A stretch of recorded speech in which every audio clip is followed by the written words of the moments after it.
Esta semana, el Banco Central ha aumentado nueva vez la tasa de interés en la República Dominicana y la ha llevado de un 6,5% a un 7,25% anual. Ya hemos hablado bastante aquí sobre lo que significa el aumento de la tasa de interés, el encarecimiento del dinero, la reducción de circulantes en la República Dominicana. Y evidentemente esta medida la ha tomado todos los bancos centrales del mundo, incluyendo la Reserva Federal de los Estados Unidos de América. Sin embargo, yo creo que el reto más importante es, evidentemente esta medida es para retener o intentar bajar la inflación, pero el reto más importante es, digamos, las medidas en términos de políticas públicas paliativas de protección social que pueda tomar el gobierno para contrarrestar, digamos, este encarecimiento del dinero, esta elevación de las tasas de interés que también afectan las líneas de crédito, afectan los préstamos. Bueno, pero yo lo que creo es que no hemos visto la contraparte de esas medidas, digamos, en términos pues concretos, estrictos, que vayan en beneficio de la gente o intentando, digamos, salvar un poco la situación. No sé qué piensan ustedes. Bueno, yo estoy muy preocupada por las finanzas públicas, porque, y es a lo que pretendo desarrollar más adelante en mi comentario, avisoro lo que se pudiera llamar una tormenta perfecta. En términos económicos, ciertamente el Banco Central se ve compelido a tomar esta medida. Yo no sé qué les pareció a ustedes, pero a mí inclusive me sorprendió el momento en que la tomó. Me sorprendió también el aumento que fue de 75 puntos básicos. Pero cuando tú tienes eso por un lado, Yuri, y tienes por otro lado algunos temas sociales, por ejemplo, miren, una semana también en la que se anunció que este mes va a aumentar la tarifa eléctrica. Los combustibles siguen subsidiados, pero uno se pregunta hasta qué punto vamos a tener la capacidad como país, como nación, de seguir subsidiando los combustibles. Entonces estoy bastante preocupada porque avisoró eso, una especie de tormenta perfecta, tal cual tú dices. La medida del Banco Central es lo que manda el librito. En términos de política monetaria es lo que se llama políticas restrictivas en el campo de la economía, y efectivamente todos los bancos centrales lo han hecho. En el caso de la FED, la última alza que usó fue una alza histórica. Sí, así es. Igual lo ha hecho también el Banco Central Europeo. Pero creo que también habría que analizar qué está pasando aquí, porque pese a eso la inflación no se detiene. Y además de esta alza de la tasa de interés que anunciaba el Banco Central, también daba cuentas acerca del comportamiento de la inflación y sigue en República Dominicana siendo preocupante, de 2 dígitos todavía, Yuri. Así es. Se ha explicado en muchas ocasiones que la inflación tiene componentes externos e internos, sobre todo en este caso que venimos de una pandemia, que hay una economía global interconectada y que hay un conflicto bélico entre países que definitivamente tienen una influencia en la economía mundial. Ahora bien, bien lo decías, Millicent, es una medida de libro, todos los países la están tomando, pero ante una inflación y una crisis económica que se propaga con elementos internos y externos, hay que ver de qué manera se puede eso integrar con otro tipo de políticas públicas, porque solo recortar la cantidad de dinero que hay en la calle, es decir, la liquidez, a través del aumento de la tasa de política monetaria, pues no parecería por sí sola ser la medida adecuada por sí sola, repito, para poder paliar este tipo de situaciones, porque a ver, se ha planteado en diversos escenarios la necesidad de fomentar, desarrollar e impulsar la productividad del campo.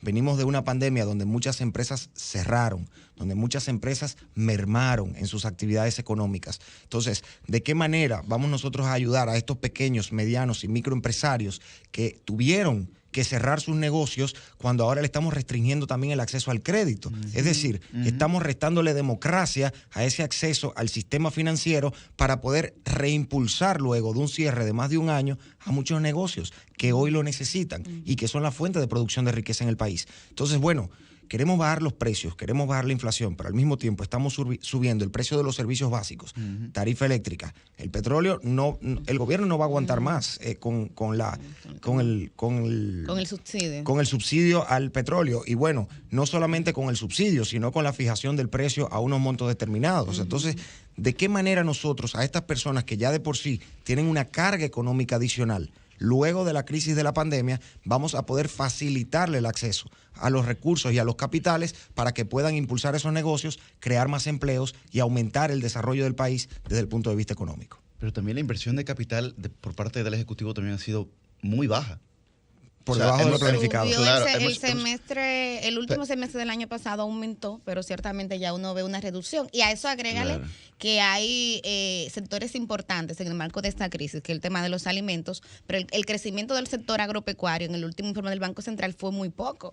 Entonces, el tema de prácticamente un lujo decreció, realmente decreció. En un lujo que nosotros tuvimos, a diferencia de otros países aquí, es que no experimentamos en el marco de la pandemia escasez de alimentos, porque aquí estábamos disfrutando de la bonanza de la producción agropecuaria. Pero ese también es uno de los puntos que yo digo, bueno, ¿hasta cuándo eso va a ser así? Yo no sé si ustedes van al supermercado aquí o al mercado, pero los productos agropecuarios están subiendo de precio. No es que queramos ir, pero algunos van y otros le van. Pues está más caro todo lo agropecuario también. No es que queremos. Lo que es una realidad, señores, que son medidas que se están tomando no solamente en la República Dominicana, son medidas que se han tomado en el mundo entero, como usted bien dice, ha sido un librito. Yo creo que lo que ha faltado es una campaña de comunicación por parte del Estado, de dar una explicación de cuáles serían las medidas que van a tomar como Ejecutivo, como Estado, hacia la ciudadanía. Pero la gran realidad es que es una situación que vive el mundo. Hablamos de que la inflación no ha frenado, pero no ha frenado en el mundo entero. O sea, en el mundo entero han habido esas medidas y la inflación sigue en aumento.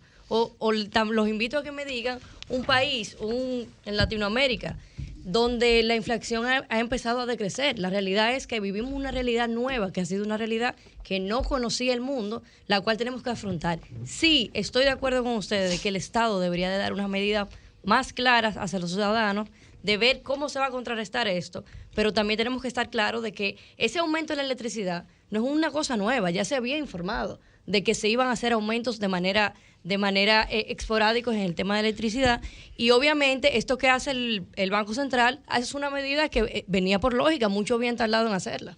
Yo lo que creo que el timing también de esa medida lo que pasa es que nunca va a ser el timing, Yuri, si tú te pones a analizar. No, lo que pasa es que hay factores que influyen, porque también en verano aumenta el consumo de electricidad. Entonces, ese 9% se duplica. Exacto, los equipos tienden a tener un mayor consumo en esta época del año. Claro. Pero hay una situación que hay que tomar en consideración.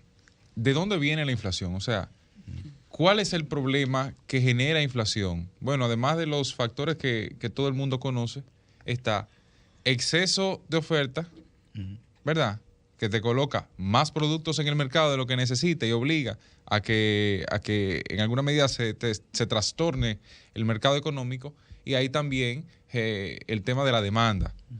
¿Cuál es el origen de la inflación en República Dominicana? Tú ves, ese es un aspecto que en alguna medida el Banco Central no ha explicado del todo, porque la tasa de política monetaria o el aumento de la tasa de interés de lo que presta el Banco Central, porque hay que decir a la gente, esa es la tasa a la que presta el Banco Central, ese 7.25, claro. A eso le presta el Banco Central a los otros bancos, encarece el dinero y hace que usted, en vez de buscar, en vez de conseguir un préstamo a 15%, por ejemplo, ahora va a tener que conseguir un 23%, correcto, porque la tasa de intermediación del banco, de ganancia, de manejar ese dinero, del riesgo que asume, todo eso está contenido en eso y hay que tenerlo presente. Entonces, ¿qué se busca con eso? Bueno, frenar un poco la demanda, que el dinero sea más caro y que por tanto la gente no compre más. Ahí se ataca una parte de la inflación.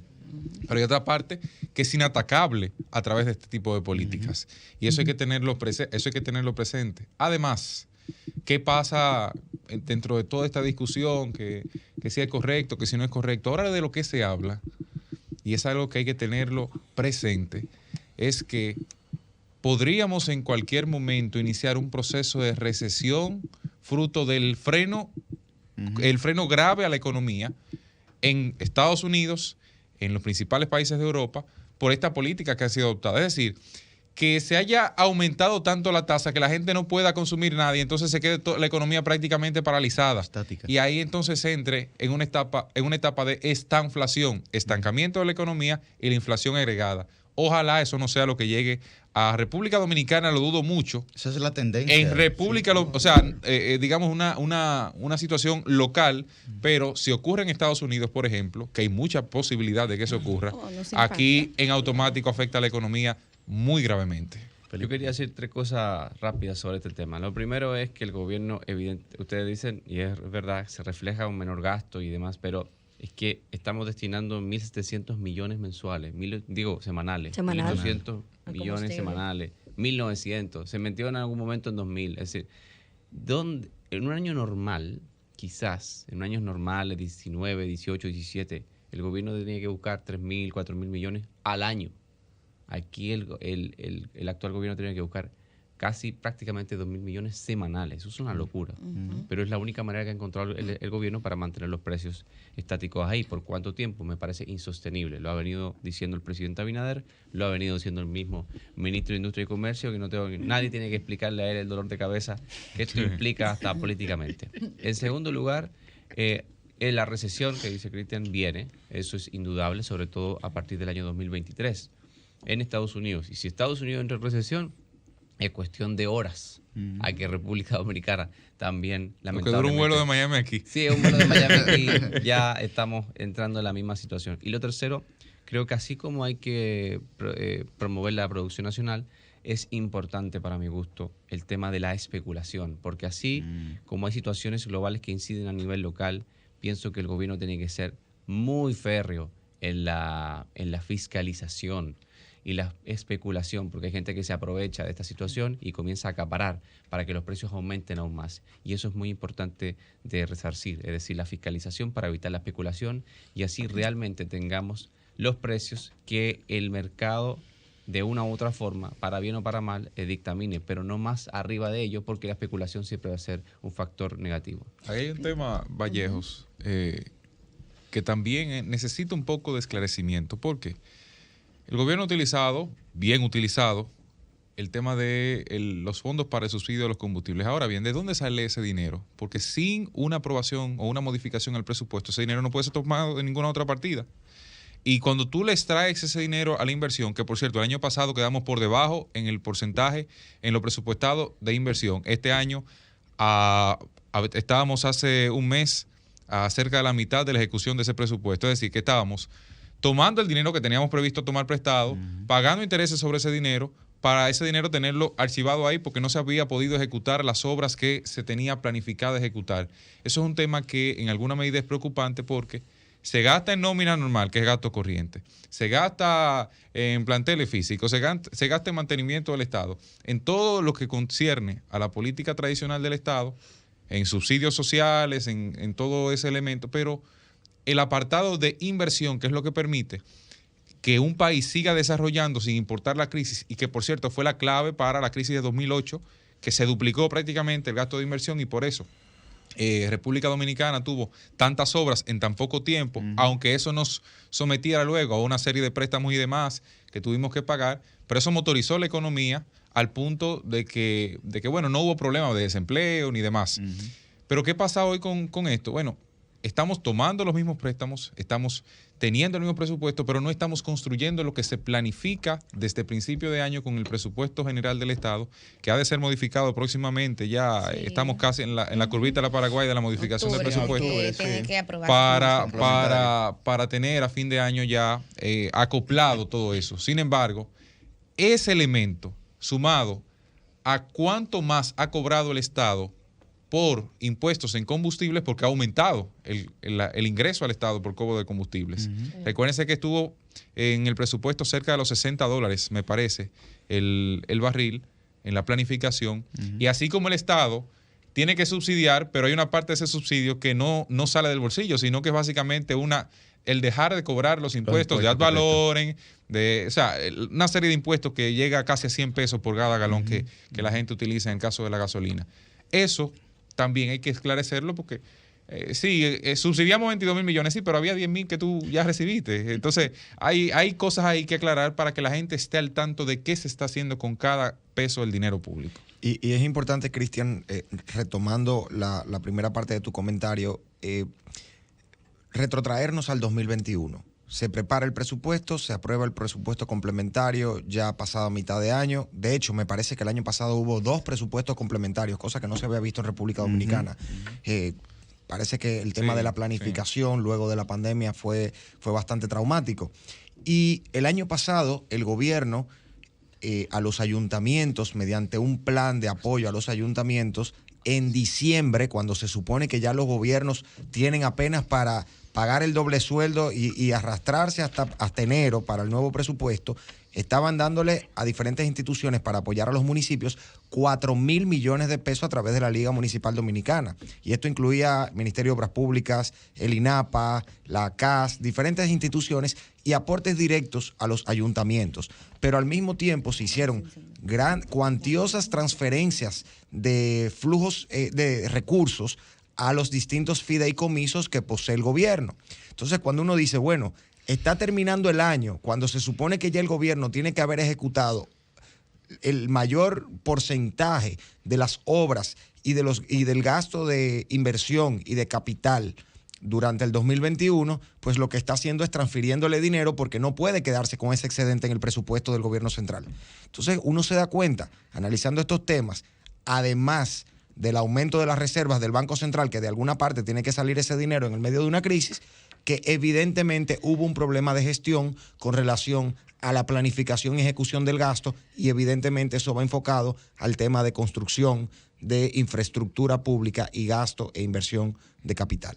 Bueno, yo creo que ya para ir cerrando, a nuestra audiencia hay que decirle que se prepare, porque efectivamente vienen tiempos muy difíciles en términos económicos. Eso que señalaba Cristian de la posibilidad de enfrentar una estanflación es bastante complejo, porque las medidas que pueden tomar las autoridades para combatirla son contradictorias. O sea, lo que se hace en términos de política monetaria para tú combatir la inflación es distinto a lo que tú haces cuando la economía entra en recesión. Entonces, de verdad que sería un reto para las autoridades. Y con el tema de lo que decía Felipe, que me pareció bastante interesante, de la especulación, que creo que efectivamente es uno de los factores que explica por qué, a pesar de que ciertamente todas las economías del mundo están en proceso de inflación y que República Dominicana es una de esas economías, cuando tú ves en Latinoamérica, nosotros somos de los países que mayor tasa de inflación tiene.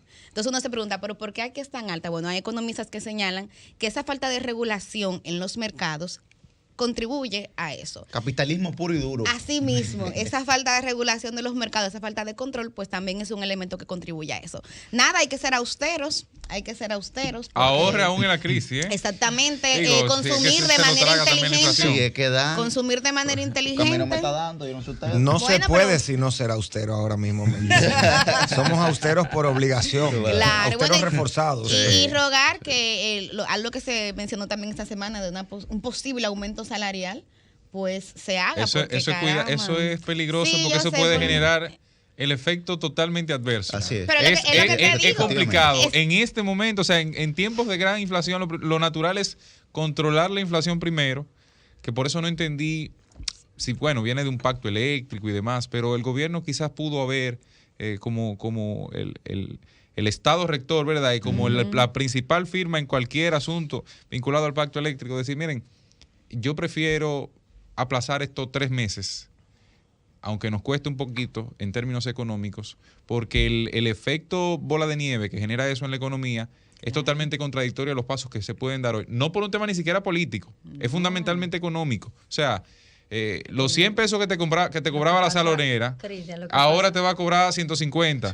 Lo que pasa es que 120. Señores, también vamos a estar claros. Aquí se acaba de decir que no se sabe hasta qué momento, por ejemplo, el gobierno va a poder seguir subsidiando la gasolina.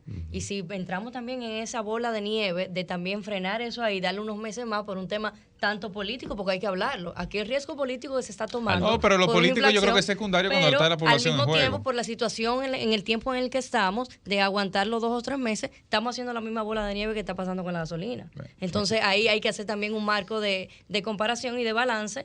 Al final del día, eso no son medidas que vienen de la noche a la mañana. Son medidas que ya estaban predispuestas a hacer. O sea, yo estaría de acuerdo con lo que plantea Liz. Si también encontrar una balanza en torno a medidas que procuren, digamos, ayudar a la gente, porque los subsidios Que están, Yuri, lo que depende, ha faltado es una comunicación depende. a la gente. Bueno, No sé. no soy consciente de esa realidad. Puede ser, pero no soy consciente de esa realidad. Lo que digo es que esos subsidios son positivos hasta cierto punto, pero tampoco hay que tener muy claro que los subsidios no son inversión. No, gasto. Los Sí, subsidios no son gasto. inversión, Sí, claro. es Gasto gasto. Entonces, nosotros tenemos que ver de alguna manera cómo podemos generar inversión de capital, porque lo que decía Cristian, bueno, hemos tomado 14.000, 15.000 millones de dólares prestados y nada más hemos invertido 3.000 millones. Bueno, obviamente las reservas, como decía también Francisco, tienen que aumentar porque están 11.000, 12.000 millones de dólares ahí, pero estamos pagando intereses de esos préstamos sin ejecutar Por ejemplo, esos recursos. esta semana... Yo creo que ese es tal vez el tema principal ahí. No sé. Sí. Sí, yo entiendo eso, pero tú sabes que también con el tema de la reserva, la incidencia que tiene, y tal vez el único elemento positivo que podemos citar en este panorama tan adverso que es el comportamiento del dólar, Yuri. Es que el marco, lo que exige el Fondo Monetario Internacional son aproximadamente una reserva de 7.000 millones de dólares. O sea, tenemos 5.000 a la economía, sí. millones ahí que podemos utilizar. Adicionales. Pero tú sabes, hay veces que tú dices, bueno, pero perfecto, los subsidios o las ayudas sociales. Esta semana anuncia el gobierno a 5.000 motoristas 3.650 pesos. Mi hermano, los motoristas son de los que mejor están en términos económicos. O sea, Así. en comparación al asalariado promedio, dentro de el nivel, hay que conocer el nivel de informalidad de nuestra economía. Pero porque están trabajando, porque están Porque cartereando. trabajan. No, Ok. lo serio, lo que trabajan.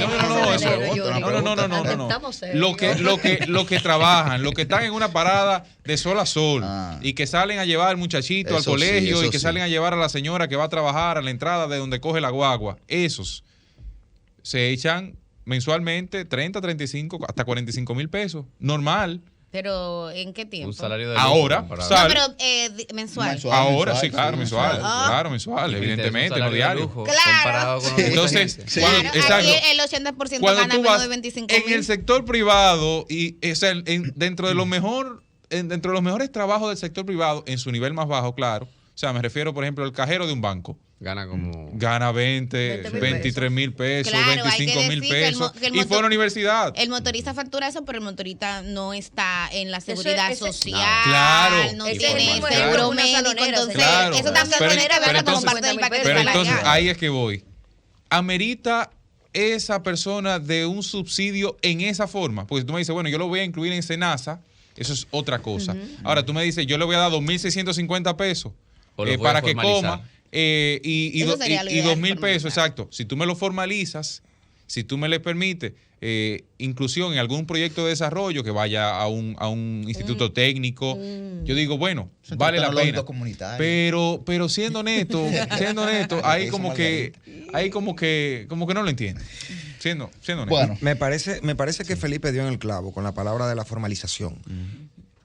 Para uno comparar los salarios y los niveles de ingreso de diferentes, digamos, profesionales o técnicos o personas que se dedican a oficios distintos, lo primero que tenemos que separar son los grandes grupos de los que están formalizados y los que no. O sea, los que pertenecen a un sector formal de la economía y los que pertenecen a un sector informal o, digamos, cuentapropista, como Que son muchos. realmente un marco de la pobreza real debería ser bajo esos parámetros. Claro, completamente. Entonces, comparar sueldos de empleados del nivel que fuera de una categoría de empresas formalizadas y de cuentapropistas o personas que no están formalmente integrados en el sistema de la seguridad social, pues sería un error desde el punto de vista científico o técnico para tomarlo como indicadores o parámetros comparativos. Entonces tenemos que separar eso.